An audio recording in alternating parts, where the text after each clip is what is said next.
G'day guys, and welcome back to the channel. In today's video, I'm going to be talking about spin axis with the Uneekor Eye Mini. I'm going to be giving my total unbiased opinion review of the spin axis issues I've been having, and I'm just going to basically tell you everything that's happened from the 2.2.8 version, which is the previous version, and all the way up to today, right now. So before I get into that, I just want to say that I bought all of these products with my own money. This channel has always been about helping people, just showing my experience with these units off on my channel and trying to help people with their purchasing decisions when they're buying launch monitors.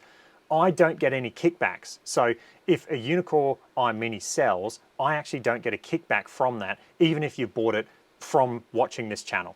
I'm not affiliated with Uneekor, I'm not a partner, I'm not in any way, I haven't gotten any products from them. So I'm just giving my personal honest opinion of this launch monitor. Other channels, they do get kickbacks from launch monitors sold. So they get units to test for free, and then they also get kickbacks on how many launch monitors or products sell from their channel code. So just know that this channel doesn't do that, and I'm just giving my own personal unbiased opinion of the experience that I'm having with my Uneekor Eye Mini. Okay, with that said, let's talk about firmwares. So when I first got this Uneekor Eye Mini, it was using the 2.2.8 firmware version. And for me, that firmware version, as soon as I got it, I started hitting shots and I immediately saw that the club and ball speeds were incorrect. The ball speeds were too low, the club speeds were too high, especially with driver, causing a massive issue with the smash factor number. Also, with the 2.2.8 firmware version, there was massive misreads that would pop up once in every 18 holes, once in every 27 holes. There were random misreads that were happening. I highlighted this in my videos, and Uneekor did say that they were having issues as well, and we ended up getting a new firmware, which was the 2.3.26 update that fixed these three things. Now, when I put my videos out saying that I had ball and club speed issues, I took a lot of heat from a lot of different people. And even though I was right, and Uneekor admitted this and fixed it, I did take a lot of heat. The same thing has happened with the new firmware version now with 2.3.26 or 2.3.28, whatever. The difference between the 26 and the 28, it literally says improved Wi-Fi stability with the 2.3.28 update. So the 2.3.26 and the 2.3.28 are essentially the same firmware version as far as the unit's concerned, as far as ball speeds, club speeds, and shot shapes concerned. So 2.3.26 comes around and I'm having spin axis issues. Before they actually released this firmware version, I did a lot of testing for Uneekor. I tested about 5 different betas. I made videos for them, just for them. I sent them videos saying, and the first thing I noticed when I used their first beta that came out, club and ball speeds were awesome, they were fixed. The issue I had was a right bias spin axis. I highlighted this to them in every single beta that I tested. I did a lot of testing for them. We're talking hours and hours of testing from my own personal time.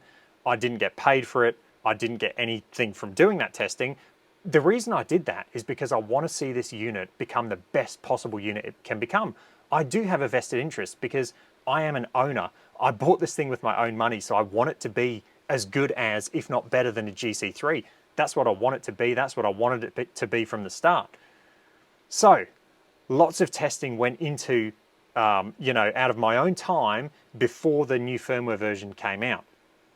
Now, unfortunately, Uneekor said that they didn't see this spin axis issue. I highlighted it to them in videos, and it shows up mostly with partial wedge shots and wedge shots. There's a right bias spin axis. It was a busy time. It was Christmas time. The PGA show was right around the corner, so Uneekor was seriously busy. And they're trying to launch the iMini Lite. They've got all these new products coming out. So at that time, I think they were just a little bit busy, and it slipped through the cracks. So fast forward, they released 2.3.26 to the general public. It came out. The first thing I did was test it on partial wedge shots. I was having the right spin axis bias. Now, I did a video showing the 2.2.8 firmware version versus the 2.3.26 firmware version just with partial wedge shots, just with those pitch shots. I made a video on that. It doesn't have many views, so I'll link it in the description. Feel free to check that video out, because that video shows that using the iMini, and only the iMini, you're not going to get interference from any other unit, using the iMini set up the exact same. I literally hit update to 2.3.26, exact same setup, same ball, same club, same ball placement, everything the exact same. I categorically showed that the 2.2.8 firmware version gave a different spin axis on partial wedge shots than the 2.3.26 update. Now, I don't talk myself up, I don't talk my golf game up, but I'm going to do it just to kind of stress a few things. I'm an ex-PGA professional. I played professional golf for 2 years. I went to America and played professional golf on mini tours on the circuit in America. I played golf professionally full-time for 2 years, also in Australia. So with that said, I know a ball flight on a pitch shot very well. I know the club metrics that should give a draw or a fade. So when I see things that aren't lining up, when I see an in-to-out club path with a closed face and I'm seeing a fade or a slice, that is completely incorrect. And I'm not hitting these shots on the toe or the heel. I'm hitting center strikes. I'm a good golfer. When I see club data not matching ball flights and I'm seeing a right spin axis, I know that it is incorrect. I've proved this with the GC3. I've proved this with the Rapsodo MLM2 Pro. And also, I do have evidence. I have messages from Uneekor Direct admitting that they've done testing and they have got a right spin axis bias with the Uneekor Eye Mini on the 2.3.26 and the 2.3.28 firmware updates. So it's not just me saying it. I've taken a lot of heat again for highlighting an issue with this unit, and now Uneekor has admitted, and I do have evidence stating that they are seeing a 2 to 3 degree right spin axis bias on the iMini compared to their IXO. I'm not going to release those messages because they came from an individual who I actually really like, and I classify him as a friend now. He is a friend. We've been having a bit of an argument recently because of the video that I put out with the GC3 compared to the iMini, but I do think he is a friend. I do respect him, and I'm not going to put any messages out that he sent me privately because I just don't think that's the right thing to do.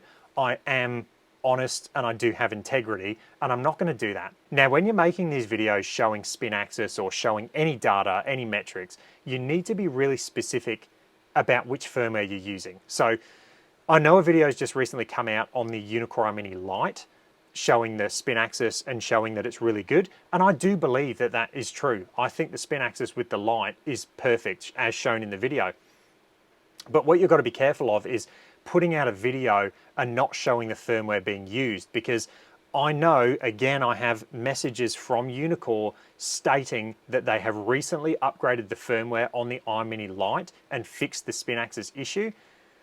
And it's going to come to the iMini in the next few weeks, depending on if it's successful on the iMini Lite or not. So just be aware that when you're testing all these units, you really need to be specific and give the information to the users about what firmware version you're using. And when you're talking about two units like the iMini Lite and the iMini, yes, they are from the same family and they should be the exact same. They're not going to be identical. And potentially they're going to be running different firmware versions anyway. You look at the GC3 and the GC Quad, they're in the same family, but I've tested against both of them and they are both slightly different. So they're not identical. And one thing I will say about my channel is when I test products, I've been testing the iMini, even the Rapsodo, I go in depth. I mean, I am nitpicking everything that I possibly can to try and get this unit the best it can be.